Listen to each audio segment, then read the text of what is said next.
Oke, ketemu lagi dengan channelnya Yobi Yosi RDA yang membahas tentang lobster air tawar. Oke, di video kali ini saya akan membahas bagaimana caranya meminimalisir kegagalan dalam fase adaptasi buat pemula.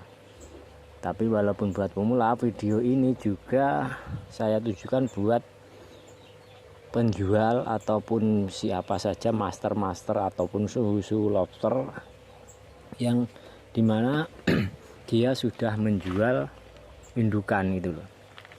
Jadi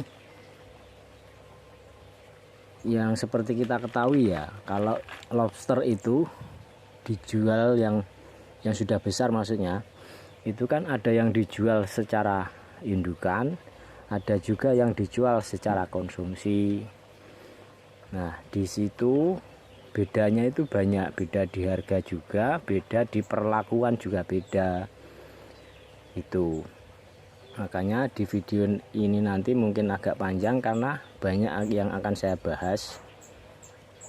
Baik dari sisi pemula ataupun dari sisi penjual, seharusnya bagaimana atau sebaiknya bagaimana akan saya bahas di video kali ini nanti.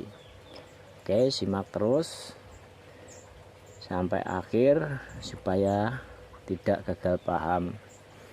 Dan apabila ada yang nanti yang saya sampaikan kurang benar atau berbeda di tempat teman-teman semua, ya saya mohon maaf. Ini cuman sebatas pendapat saya, sepengalaman saya itu seperti itu, saya bagikan, barangkali bermanfaat untuk semuanya. Nah, jadi begini, ini ceritanya. Di kolam ini saya mengkarantinakan sekitar 40 ekor, 35 sampai 40 ekor indukan, baik jantan atau betina, pokoknya kurang lebih itu 3 paket. Itu karena ada salah seorang yang datang ke sini, dia konsultasi tentang peternakan lobster dan lain sebagainya, terus dia berminat, dia mau ngambil dari tempat saya karena dia tanya-tanya tentang kolam ke saya dan langsung peralatan ke saya. Terus dia berminat untuk mengambil indukan di tempat saya, di tempat sini. Terus kebetulan yang dia pesan itu ukuran yang 5 inan, dan di tempat saya itu stoknya kurang. Dalam artian begini, indukannya yang betina banyak, tapi pejantan di tempat saya agak kurang gitu. Terus akhirnya kan saya menghubungi beberapa teman yang dulu pernah belajar ke sini, ambil dari sini yang sudah berhasil. Itu kan nomor masih saya simpan semua, itu saya hubungi semua teman-teman. Terus ada satu yang mengatakan, oh iya di tempat saya ada mas, sudah banyak, kalau mau ngambil di sini juga bisa. Terus akhirnya saya kan ke sana, saya ambilkan dari tempatnya dia. Dan di tempatnya dia ternyata kolam pembesarannya itu sangat luas. Karena di tempatnya dia sangat luas, akhirnya kan sesudah saya ngambil dari tempatnya dia, tak bawa ke tempat saya untuk saya kirim ke pembeli yang pesen, itu kan harus dikarantina dulu seperti ini, ditempatkan di kolam 2x1 kayak gini. Soalnya yang mau beli kolamnya juga seperti ini, 2x1. Sudah tanya ke saya, konsultasi, saya arahkan ya seperti ini kolamnya. Nah, kenapa saya melakukan seperti ini? Ini untuk mengantisipasi gagal adaptasi di tempat yang baru. Kenapa saya adaptasikan di sini? Karena kalau saya adaptasikan di sini, ya mohon maaf, saya kan sudah lama berternak. Jadi seluk-beluknya lobster, sifat-sifatnya lobster kan saya tahu. Jadi saya adaptasikan di sini, tak minimalisir gagal kematiannya kalau nanti dipindah langsung ke tempatnya si pembeli. Kalaupun mati di sini itu kan masih tanggung jawab saya sebagai senior, sebagai penjual. Tuh, ini tak ambil kemarin sore, tadi pagi ada yang mati 1. Kalau besok pagi sudah tidak ada yang mati, sorenya baru tak kirim ke yang pesan. Itu nih, coba tak perlihatkan. Banyak toh lobster pada sembunyi. Kalau sudah pada sembunyi kayak gini, persentase berhasil diadaptasinya itu sudah besar. Karena kalau lobster stres itu nggak mau sembunyi, ini sudah pada sembunyi. Ini masih ada satu yang nggak sembunyi. Tuh pada sembunyi.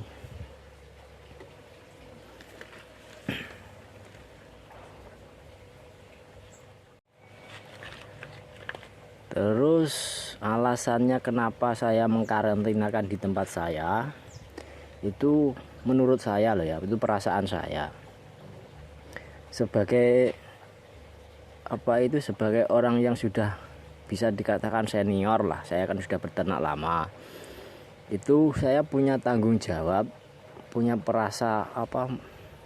perasaan saya bertanggung jawab untuk memberhasilkan atau istilahnya itu orang yang ngambil di tempat saya itu paling tidak di fase adaptasi harus berhasil gitu. Itu tanggung jawab saya secara moral, itu tanggung jawab saya. Karena bagaimanapun juga orang yang ngambil indukan itu pasti pemula. Dah yakin saya pasti pemula. Soalnya apa? Kalau bukan pemula, dia kan pasti ngambilnya bukan indukan. Dia mungkin ngambil kiloan untuk digoreng atau apa, itu kan berarti dia tidak dalam rangka mau membudidaya, pemula gitu loh ya. Sebagai pemula dia pasti tidak tahu seluk beluknya lobster seperti apa, itu tidak tahu ya, atau bisa dikatakan kurang tahu lah. Seandainya pun tahu, itu mungkin ya sebatas tahu atau pengetahuan dari YouTube atau dari teman atau dari Facebook kayak gitu. Secara realnya pasti dia belum pernah praktek. Nah, maka dari itu saya sebagai senior atau sebagai penjual yang memiliki perasaan bertanggung jawab secara moral di keberhasilan waktu nanti adaptasinya, ya saya perlakukan seperti ini. Itu ya tujuannya cuman meminimalisir gagal adaptasi di kolam barunya dia, di si pemula tadi. Kenapa saya melakukan seperti itu? Ya alasannya ya karena kalau dijual secara indukan itu lobster itu jatuhnya kan lebih mahal daripada dijual secara konsumsi gitu loh. Makanya saya merasa bertanggung jawab, karena sudah harganya mahal. Kalau nanti mati-mati kan gimana rasa saya itu, perasaan saya itu seperti apa gitu kan, nggak enak juga gitu loh. Makanya saya usahakan, saya upayakan untuk meminimalisir seminimnya mungkin supaya tidak gagal di adaptasi. Beda lagi kalau saya jual secara konsumsi, itu kan jual kiloan ya. Pokoknya di tempat saya hidup, di tempat dia mau mati apa kan nggak bukan urusan. Terus kalau dijual konsumsi kan berarti memang akan segera dimasak gitu loh. Jadi kalaupun mati ya segera dimasak gitu. Prinsip perasaan saya seperti itu, atau pendapat saya itu seperti itu. Makanya ini pesan juga buat teman-teman yang sudah mahir atau sudah senior yang sudah mulai menjual secara indukan. Tolonglah perhatikan juga keberhasilan adaptasi di tempat pemula yang membeli di tempat kalian gitu loh. Salah satunya ya seperti ini. Kalau kalian sebagai senior kolamnya luas-luas, terus ada pemula yang mau ambil indukan untuk dibudidayakan lagi, ya tanyalah dulu kolammu nanti ukuran berapa. Misalkan 2x1 ya, seharusnya dari tempat kalian yang senior yang sudah banyak kolamnya yang luas-luas itu dikarantina dulu seperti ini, ditempatkan di kolam yang ukurannya kurang lebih sama dengan pemula yang akan memulai itu tadi. Misalnya 21 ya 21 kayak gini ya. Tujuannya untuk meminimalisir gagal adaptasi. Yang namanya lobster kalau sudah terbiasa di tempat yang luas, makhluk hidup kan sudah terbiasa di tempat luas, nanti dia pindah di tempat kecil kan ya agak stres juga gitu loh, ada yang stres gitu. Kayak di tempat saya ini, oh tadi yang stres di pojokan sudah masuk lagi, berarti sudah tidak stres, dia sudah mulai beradaptasi. Mudah-mudahan besok pagi tak lihat sudah nggak ada yang mati, sorenya aku kirim ke pemesan. Begitu teman-teman. Sampai di sini, bila mungkin kurang dipahami ya mohon maaf, bahasanya saya bulat atau apa, tapi ya seperti itulah pemahaman saya, pendapat saya seperti itu.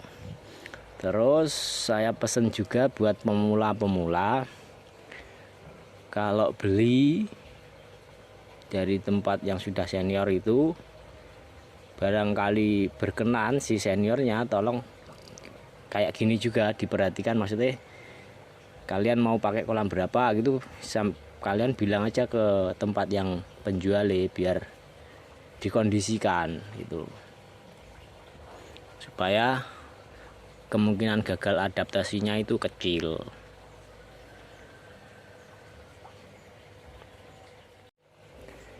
Dan ada satu lagi yang ingin saya sampaikan, yaitu tentang salah satu cara meminimalisir kegagalan di fase adaptasi.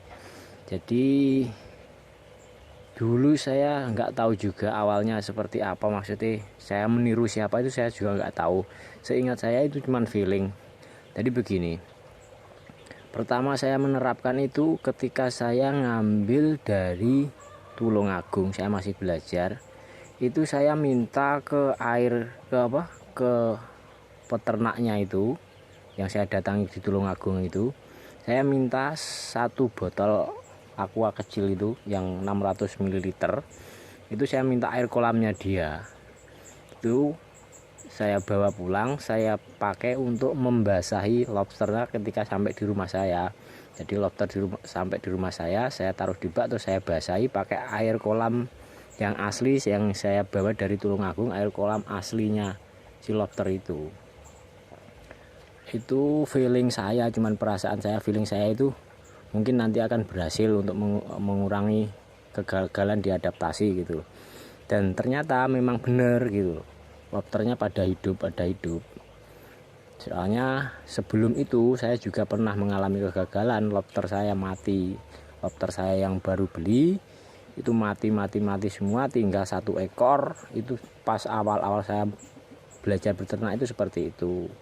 Terus saya nggak nyerah, saya masih nyari lagi itu. Terus perasaan saya mengarahkan untuk melakukan itu, minta air kolamnya si orang yang tak ambil lobsternya gitu. Terus seiring berjalannya waktu, ternyata itu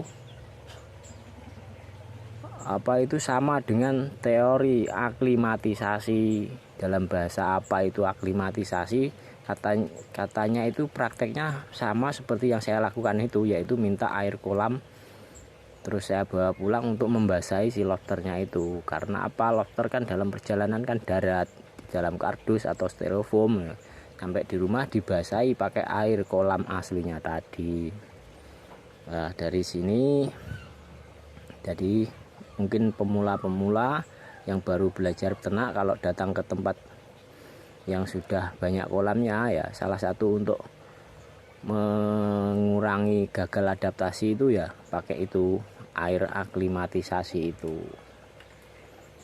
Terus cara-caranya untuk air aklimatisasi bisa simak di video saya yang judulnya kirim indukan luar kota. Di situ saya kasih cara-caranya seperti itu, ada. Simak aja video yang itu. Semoga bisa dipahami dan semoga berhasil diadaptasi untuk yang pemula-pemula. Dan saya berpesan kepada yang sudah senior, tolong diperhatikan kalau ada pemula yang ngambil indukan, sebisa mungkin seminimal mungkin diantisipasi supaya tidak gagal diadaptasi, supaya ternak lobster ini semakin berkembang, peternakan lobster semakin banyak ya, untuk meningkatkan pendapatan masing-masing. untuk membuka lapangan pekerjaan masing-masing lah, biar lobster semakin banyak dan semakin dikenal lah. Semakin banyak orang yang berhasil ternak lobster kan semakin banyak juga yang, intinya pokoknya biar peternakan lobster semakin berkembang gitu aja dah. Bahasanya saya agak bulet ya, mohon maaf ya teman-teman. Oke, saya akhiri saja sampai di sini. Terima kasih.